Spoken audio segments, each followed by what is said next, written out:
April the 5th strategic planning meeting. I now call this meeting to order. Mr. IT, could we have some lights here at the dais? There we go. Thank you. All right, our first item on our agenda is a short-term vacation rental. Short-term vacation rental informational session. And I think Councilwoman Dotley had asked for this a couple of weeks ago. Councilwoman, anything in particular you were looking for? Just there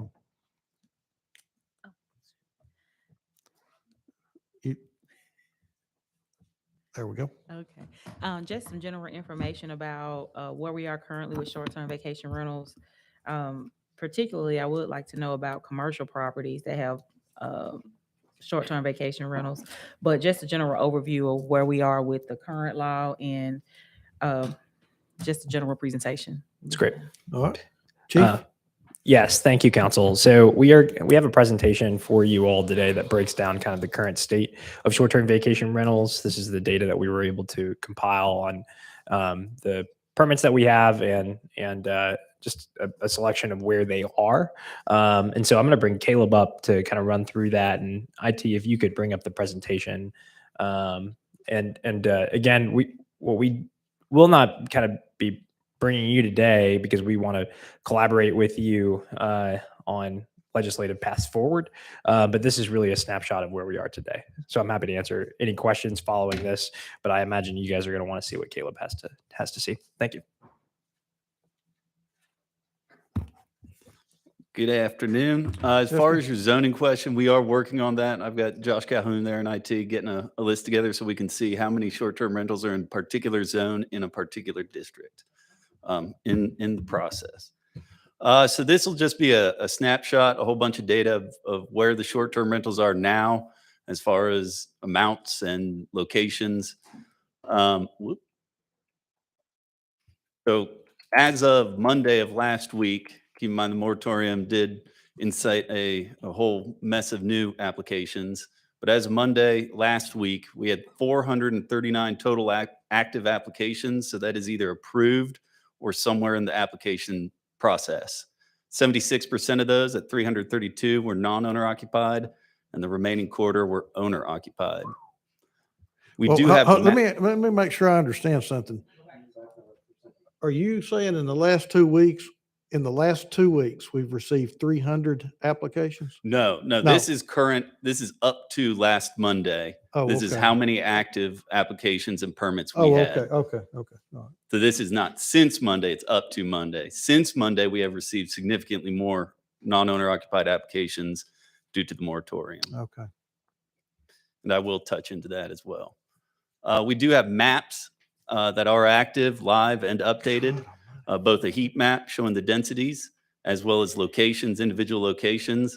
On that particular map, I guess it's kind of a purple pinkish color.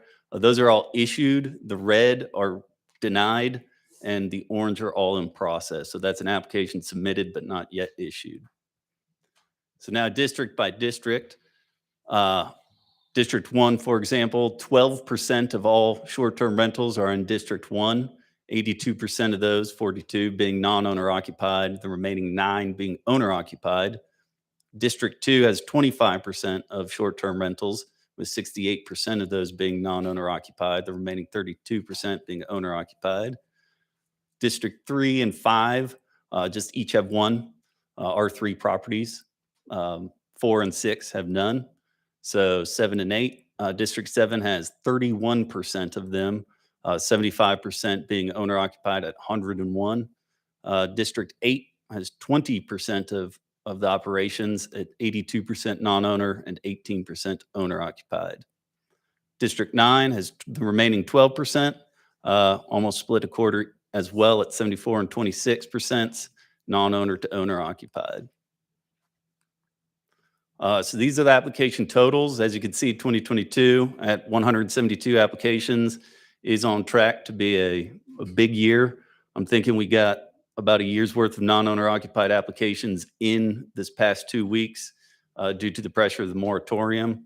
But again, that also shows the pretty consistent spread of 75% non-owner occupied and the remaining quarter being owner occupied. Here's some information on the hearings. That question did come up as far as this body's denial rate. 2021 being a good snapshot because 2020 had COVID involved. So the overall numbers were lower in 2020. So in 2021, out of 266 submitted applications, 192 were approved. Of that 192, 50 were opposed. Of those 50 opposed, 13 warranted hearings. 6 of those 13 were withdrawn, so there was no hearing for those 16. And that resulted in 7 actual hearings occurring in 2021 and all 7 being denied. Line that up with 2020 when the new ordinance, the current ordinance went into effect, where there were an additional 5 hearings, all 5 denied. So currently, the current ordinance denial rate is 100%. Previously, you folks were sitting at 23%. Combined old ordinance, new ordinance, 35% of non-owner occupied applications that end up in front of you are denied. As far as the objections, so you can see how many objections are lodged. All these numbers are non-owner occupied only. I did not include owner occupied applications as they do not have hearings or opposition periods. So you can see a steady increase if you just look at the overall rate from about 24% in 2018. We are all the way up to 44% of non-owner occupied applications are objected to with at least one objection. Of that 44%, 15% of them receive 4 or more, and those are where the hearings come into play. And that brings me to the end of questions or requests. Councilwoman Dolly, you're still active. Do you have any follow-up for Caleb? Yes, I do. So how are illegal short-term vacation rentals tracked, or do we do that currently? We do not currently do that. Okay. We track based on complaint. I have a tracker for those that are brought to my attention. I investigate, send out notice of violations, take to court, etc. But as far as all illegal operations, we do not track those. Okay. And what resources would you need to be able to track them? A host compliance type software. Okay. All right. That's it for now. Thank you, Caleb. Councilwoman Hill? Thank you very much, Caleb, for this presentation. I've been asking questions from this dais about short-term vacation rentals pretty much since the week I got here, despite the informal rule to not ask any questions for a month after you are on the council. Some of the questions that I've asked, and I'm hopeful that Chris or Joda have gotten us some answers. I want to know about best practices related to saturation. You know, that's a concern consistently when we have complaints from citizens. They say, it feels like there's too many on my street or in my neighborhood. What is saturation? What is healthy? What is not healthy? As a council person, I need to know what are the actual economic benefits to our city. Because that's part of the balance here, right? We have a lodging stock that is chipping into our housing stock, but also those people are there for a local experience. They're eating at their restaurant down the street more than maybe they would eat at a chain restaurant, for example. So that benefits someone locally. I'm very interested to understand what our actual safety issues have been with any kind of short-term vacation rental. And I have lots of other questions too. Joda, you're shifting in your seat. Do you all have answers for us on those things? Yes. So a couple of things. One is that there are a wide range of approaches that different cities take, and they tend to be, based on the philosophy of that community's tourism industry. One thing I will say is that we have around 5 complaints a year of permitted Airbnbs for non-owner occupied units. And a couple of other things, the Kelly administration is looking carefully at, and I think that, we certainly were recommending, and we're prepared to actually come to this strategic planning conversation with a series of recommendations about a study period. Y'all's ordinance is going to give us that period that allows us to develop a path forward. But what I will say is that I think that is going to take time, and it needs to come with real dialogue and engagement with this council. Some things that stick out are if you have an area where you can already have a hotel or some sort of bed and breakfast, it probably makes sense that you should be able to have Airbnbs in that same area. That is something that is the perspective of this administration. Saturation and density is certainly something we need to consider because of questions around the character of a neighborhood and how many people live in a community that is filled with folks that are rotating out in it every day. And these are, you see saturation marks that are in other cities based off of, how many that legislative body has determined is appropriate for neighborhoods in specific zones. What I will say is that Dan Reuter, our administrator of city planning, and I have spoken, and he is willing and ready to engage your communities and each of you as council members to really dive into this into your individual districts, because I do think that is going to take some extra research and planning, a planning oriented approach to get right. And I don't necessarily think that we're ready to proceed with a solution right now, but I do want to make our administration available to you and to every council member to kind of figure out what the path forward is. Question. Councilman Ledford last week after our vote sent out an email suggesting that this might be an appropriate place for our body to use UTC to do some research for us. Would that be useful for you all to help with the bandwidth to help move this along quickly? Having not asked Dan about that, I would just say yes, extra resources is always welcome. And I know the folks that you guys have on call with UTC are excellent. I've worked with them before, and I think that they have the ability to work directly with other universities across the country and also other cities that have built these ordinances out, particularly around the region, Durham, Nashville, Birmingham, Montgomery. Those are cities that I know have been discussing or have already implemented robust short-term vacation rental policies. And so I think UTC would certainly be a valuable resource, and we would love to collaborate. Okay, that's good to understand. Definitely would like this body to bring forth an ordinance that has the level of detail that it deserves. As I study this, I think one size fits all is not the appropriate or best approach. So interesting point that you bring up about hotels, and if you live in an area where if a building's in an area where a hotel is allowed, I'd also like us to take a look at the automatic ability for people to be approved in a multi-unit dwelling. It's interesting in District 2, we have, you all know we have very high home prices in District 2 and very little land left. And there actually are some streets that had quite old zoning that was for R4, and it's been gobbled up by short-term vacation rentals that look like one-family homes. When it could potentially have been multifamily housing, and that just sticks in my heart. I have a couple of other things that I wanted to ask about. It's been brought to my attention that owner-occupied units are not being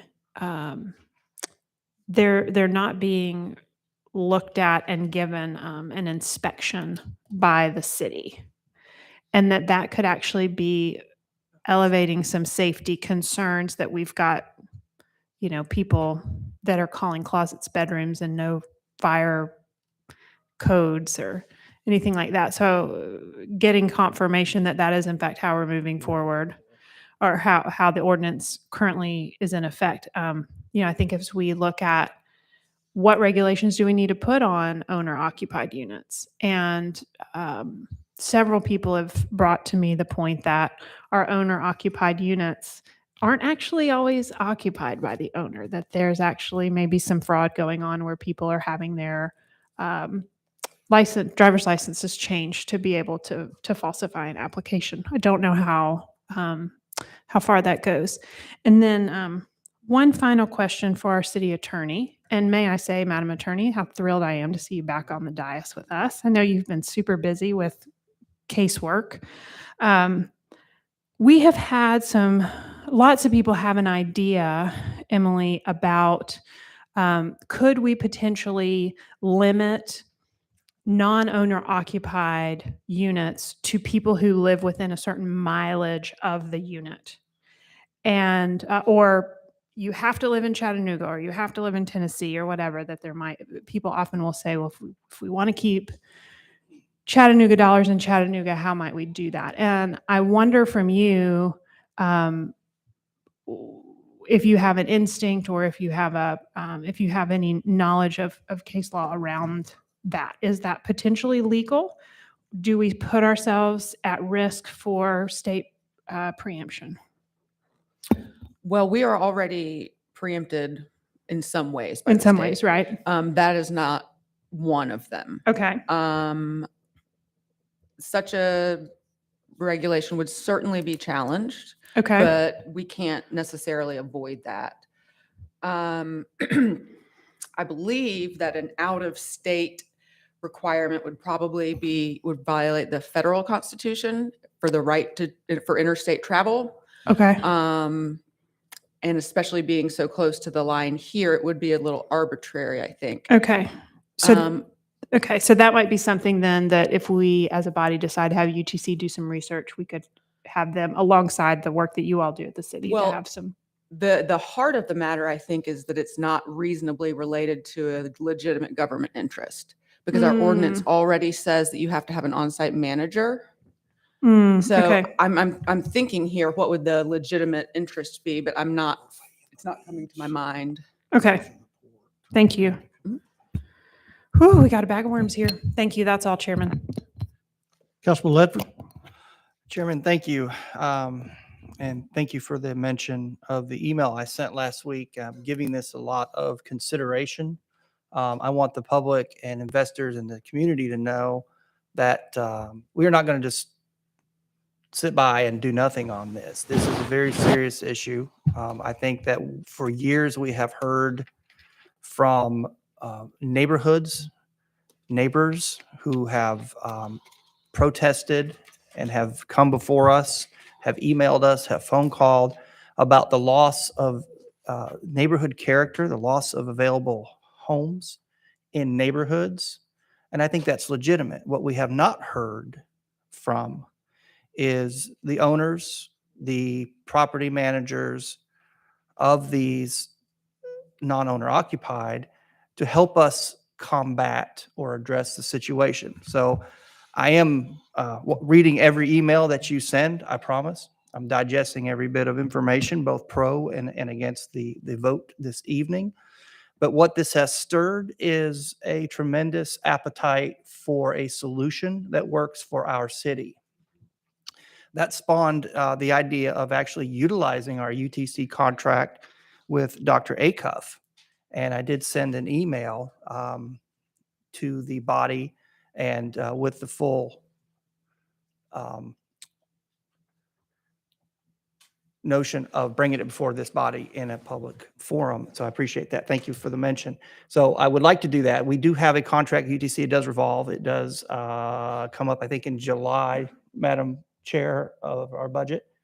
And we can utilize that, I think, in partnership with the administration's research. I think what I was hoping in the scope of work frame was to do a walk around the country to see and gather information, to see what's working, see what's not working, more importantly, and to somehow, and bring these folks who have reached out to us in the industry, bring these folks to us. We have not heard from any of these folks ever, but we have heard from the public, and I want collaboration. I want communication. There's a solution here, and I think that we can get to it. But I want the folks out there who have been crying and pleading with us to please protect their neighborhoods. And it seems that most of them are in neighborhoods where they're single-family homes. I'm not really hearing the complaints about multifamily. Caleb, I got a question for you. I'm going to launch into my questions, Mr. Chair.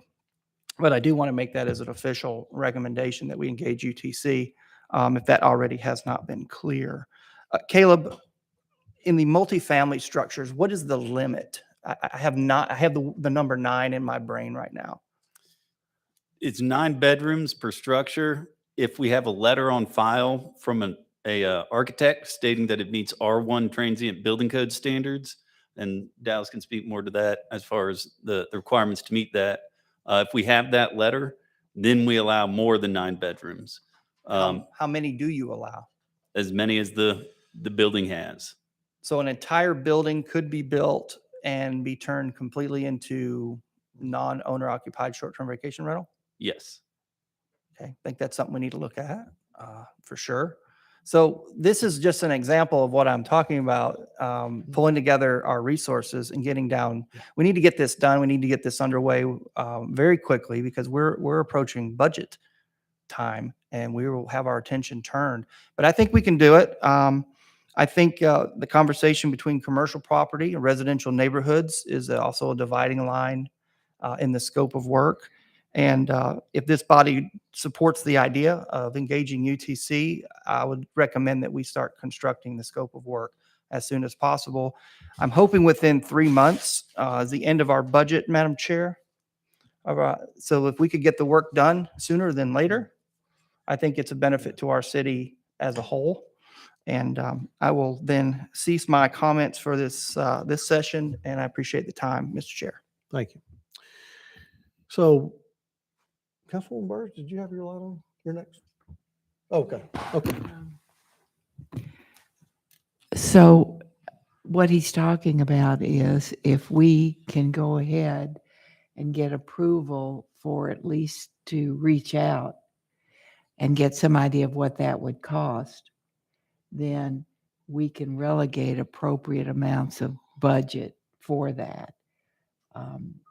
I believe it may have to go over 2 budget times, and that's okay. I would suggest that whatever the council decide, they make the decision to go forward or not fairly quickly. Thank you. So I guess part of the job of a chair is to try to herd cats. I have spoken with the chief, well, last week and this week as well. And he's agreeable to this. I think what we need is a committee to look at all this. And I would rather have the committee bring a recommendation of what the scope of work needs to look like to the council so that we have a clear understanding and we're just not going 9 different directions. But what I would like to do is see at least a couple of council people on this committee, as well as a couple from the administration. I know Dan has agreed to host community events where we would get input. And I think we need some stakeholders on this committee as well, either from neighborhood associations, realtors, perhaps those that are actually doing short-term vacation rentals. So I would, at this time, just ask for another volunteer. I'm happy to serve on the committee. Councilwoman Hill, you would like to? All right. I think, so that would be Hill, Henderson, and Dotley from the council. Chief,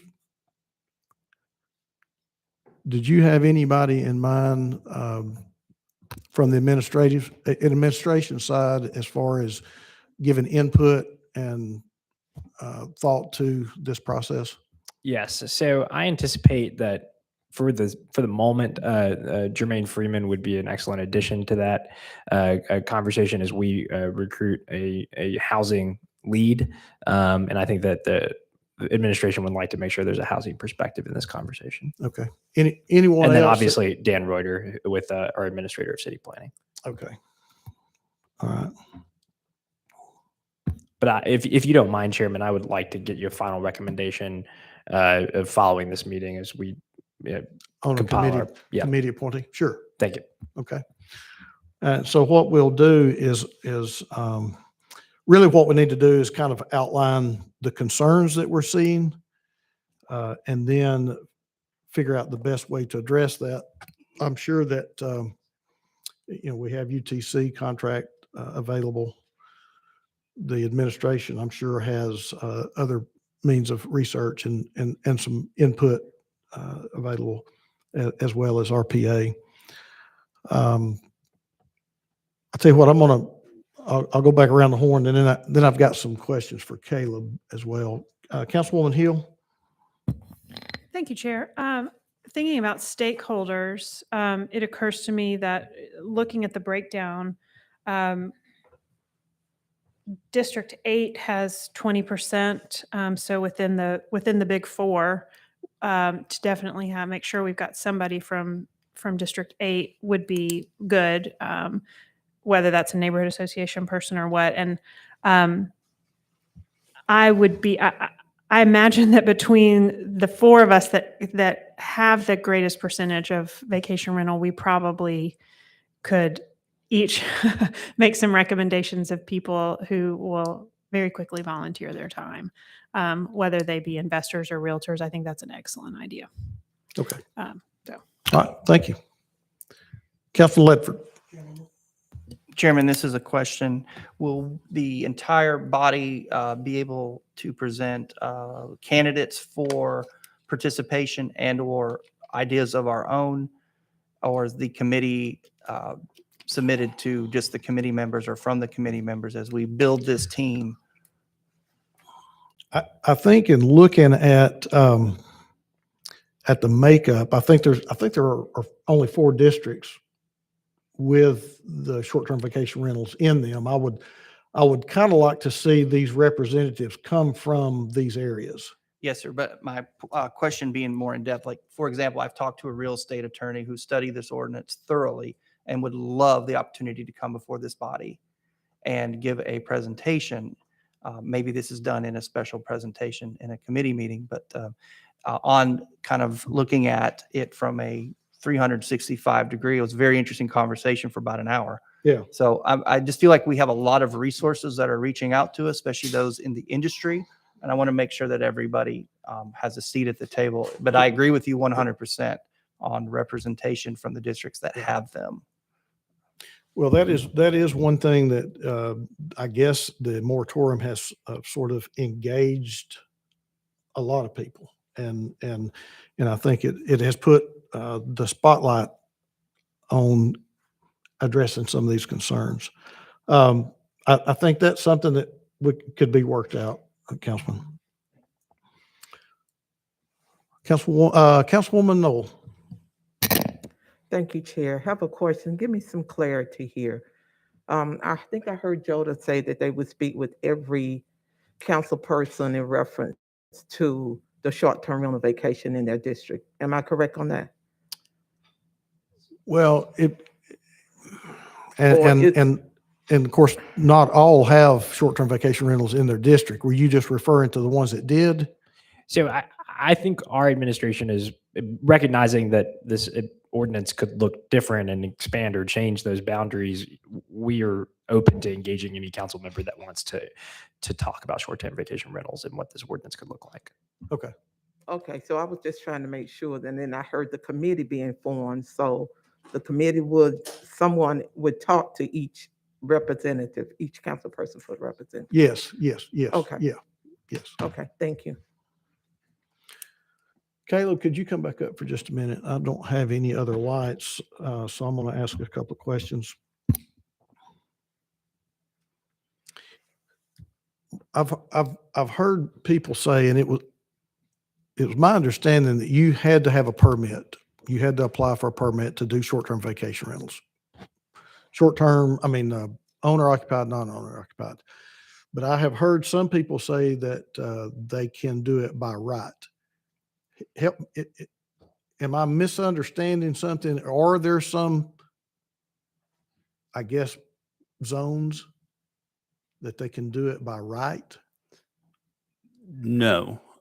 The 2009 ordinance provided by right usage in R3 and R4, and that is what the protections that we have in our current ordinance where they Okay. have to apply, but there's no opposition period inspection or notices that go out, even for non-owner occupied. But in the new ordinance, there's no longer having it by, I mean, I understand there are some out there that can do it by right, but there's no new by rights.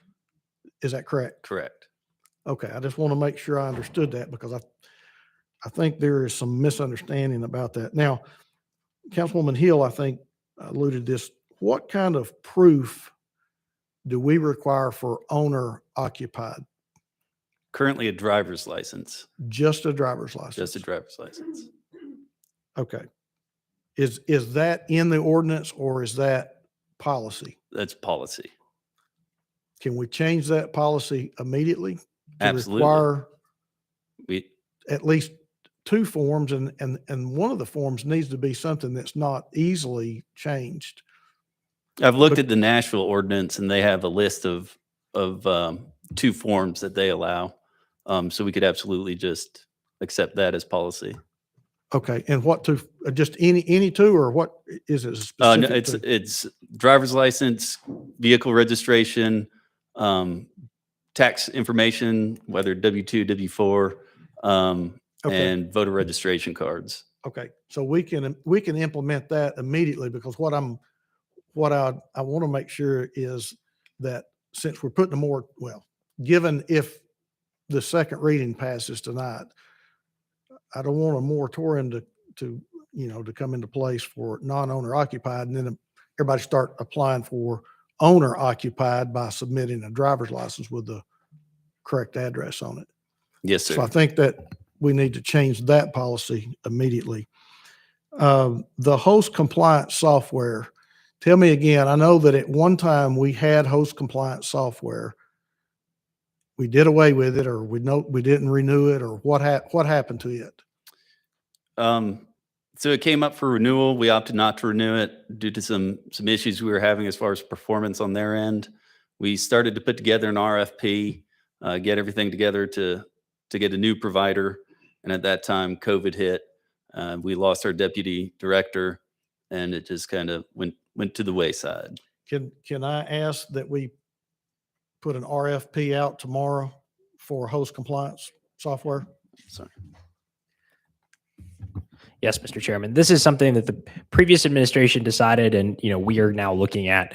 It is our priority to bring back some form of host compliance software. The good news is that we have some software right now that does an unrelated function, and they offer services similar to this that is much more effective based off of our initial research. That is going to be the priority on the enforcement side, is going to be making sure that we have a way of identifying the folks who skip the permitting process entirely. I mean, I think we heard that at public comment. Yeah, well, the question is, how soon? Tomorrow? So I think we were going to be bringing this in our budget. We're happy to look at I'm happy to work with this council on bringing it sooner than that, though. Tell me what it is that we need to do to have something next week. I think right now we need to do a little bit more research. So a couple of weeks to really determine what the best software to drive forward is.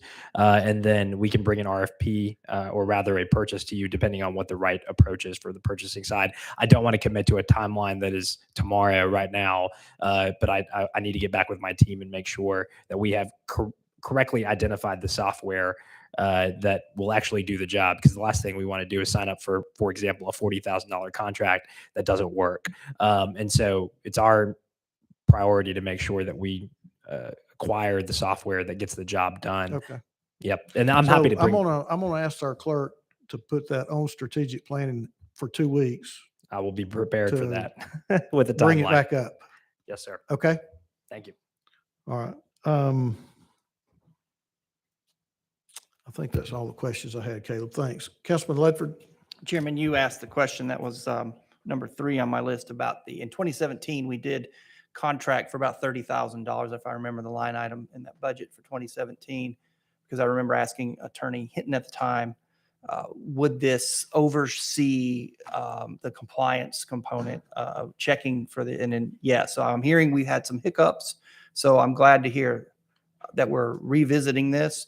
And in the structure of that, maybe we can figure out how to, as we move forward, how to get that paid for without using taxpayer dollars. I think that would be a fantastic solution. Thank you. I think the taxpayers would be happy to pay for it at this point. Any other questions or comments for the administration or for Caleb about short-term vacation rentals? Very well. I think we've thoroughly discussed that topic. We'll move now to our redistricting discussion of our maps based on data. And Chief, it's my understanding that maybe you have some maps that or something that you were going to present, but before you do, let me tell this body, and I'll take the blame for it. We had asked 2 or 3 weeks ago, I guess, that the redistricting vote be taken on April the 5th. Looking back, it did not show up on our 2-week agenda, nor is it on our current agenda for today. So with that being said, I think what we need to do is put this on our 2-week agenda so that we can get proper public notice, which would have us voting on this, I believe, on April the 19th. Any questions or comments? Councilman Ledford. Chairman, thank you for putting that on 2 weeks to give us enough time or more time. I know we've had conversations in my district about the map. It's pretty much just math from our district perspective, but that'll allow 2 more weeks for the public to engage with us to engage with the public, and also provide the notice that I think we probably owe this. Okay. And again, my apologies. That is something that I should have checked a little more closely, but it did get by me. All right, Councilwoman Coonrod, I think you had asked for some data, correct? Give us an overview of what it was you were asking for. We have an additional 2 weeks, it looks like, to address these concerns. So what is it that you were specifically looking for? Thank you, Chair. Today, I just have nothing else further to say about the redistricting. I haven't had the opportunity to meet with Joda as far as the questions that I had. So now that we have 2 weeks, then hopefully Joda and I can get together to make sure that he's addressing the concerns that I have in regards with the map. And, I just don't want to take this time to go on and it's turned into a debate when I'm really just concerned about it. Okay. Well, Chief? Councilwoman Coonrod, I'm happy to, we did pull some numbers for you, and we're clarifying some information with the state right now to make sure that those numbers are correct. And I'm happy, I've got a table that I'd like to be able to show you that just kind of shows, and I'm happy to share with the entire council, that just shows the delta or the percentage change between how race is adjusted between districts. So I'm happy to talk with you after this and send it along. All right. Any other questions or comments, Councilwoman? Okay. All right. Anything else from the council on the redistricting maps? All right. All right. I think that covers all the items that we have on our agenda. The rest of the agenda is just the things that we will be also needs to be bring to our attention before 3:30. All right. Not seeing any lights. We are adjourned until 3:30.